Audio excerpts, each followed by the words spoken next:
Hey, how's it going, y'all? This is Chaz from Classic Komodo, and this is my overview of Operation Metro.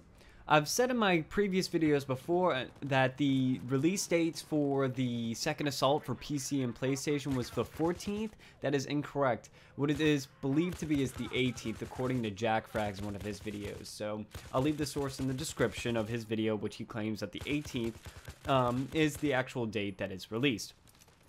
Going through, though, this is going to be the basic overview. Through the other ones, it was very difficult to get footage for the maps. For the new maps for the second assault, it was very difficult because there's a limited amount of servers, and I'm playing on the Xbox One. So I couldn't necessarily create my own server and get into the map by myself. So I had to rely on using the server browser, and over multiple days, I could not get into Operation Metro alone like I did the other maps. So this is going to be just footage of the maps and in its entirety. So going right into it, I'm going to let y'all know, if you didn't like Operation Metro in Battlefield 3, you won't like it in Battlefield 4. It's the same map almost, just with a little bit of tweaks in it and a couple of added passages. But for the most part, it's the same map. It's Operation Metro. It's a clusterfuck. But let's get right into it. So this is the opening route. If you're playing Rush, this is going to be the beginning of the map. And as you can see, aesthetically, changes a little bit. There's a lot more cover. They have added a lot more cover in the new maps, which is really, really good. It's great because it was difficult playing on anything higher than 24-man servers on Rush to actually get to the bomb on this one. So they added a cover does help. There's, again, a couple of aesthetic changes and stuff like that, but for the most part, it's the same map. And as you can see, I'm playing right now is the obliteration game type, so that way I could kind of get around and show y'all a little bit more of how different it looks. And the main difference that you could see is there's no blue. There was always a blue tint around the entire map, and now it's a lot more clear. This is, I guess, what it should have looked like back in Battlefield 3. They've added the jet skis on the outside, so now you can actually get to a flank route fairly quickly if you're on the rusher's side for this map.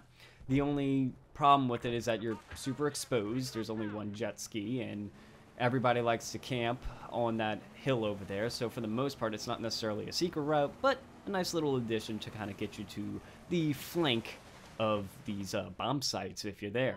This is inside Metro, and I'm going to do a small walkthrough all the way through. So this is going from Charlie all the way through to Alpha. And as you can see right here, you could shoot these beams down, and the rubble or the roof that those beams are supporting falls down. And in a little bit, you'll also see what it does to infantry. It stuns them for a little bit if they're around it, and of course, if they're underneath it, it will kill them. It looks a little bit different too down in the running through because they've added, some water and some cool little changes to it. But for the most part, it's still Metro, still the same. They've added weapon pickups as well. Here's the grenade launcher, as you can see. And a couple of cool things too is if you're playing on Rush, as you can see right here, a lot of people like to bundle up in there, so taking that out will actually ensue on a couple of deaths and hopefully some added suppression to help you get in there and take out those camping people in that bomb site. So here's another, I don't know what happened right there, but here's another example of shooting down the beams and, just overall the quote-unquote levolution that applies on this game. And I might be... let's get into this fact. The fact that there was normally three routes to get into Bravo site from the Charlie spawn, which was that outside route, the middle route right here, and that back route where you could go past this these escalators all the way to the second set of escalators. Well, they've added a route. They've added the elevators, which are right here. And you can take the elevator up, and what you'll essentially be at is behind the escalators on the first set of escalators, which is neat in concept, but you're opening the door, and there's usually about 30 people right there. So, for the most part, it's a death trap. You might get a kill or two, but the second you start shooting, everybody realizes that you're there, and you die anyway.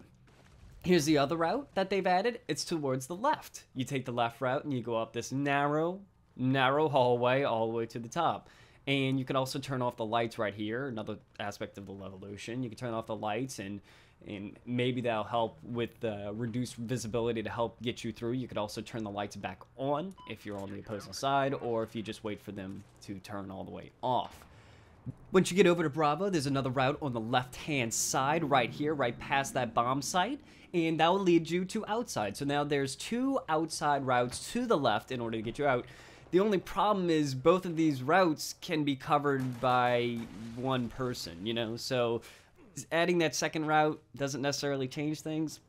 Barely. And as you can see right there, there's a suppression or the little animation that happens if you get too close to that rubble drop. So that's pretty neat. Here's lockers on the right side if you're coming in from Charlie, and the lights are off, but you could always turn them on or turn them off subsequently, so to reduce visibility, but for the most part it doesn't do too much. Now let's move on outside to Alpha. Alpha has changed aesthetically a lot. It looks nice. Different change, you know, the building in the background is all broken up and stuff like that, so it's a nice little change. Also, when going up the stairs, you'll see that these fire hydrants can be shot down, and the smoke that is created helps create a good visual barrier in order to get up there and kill those campers that are cooking up some marshmallows. Thanks again, guys. I hope y'all enjoyed this, and I hope this helps you decide whether or not you want the second assault maps. Thanks, and as always, stay classy.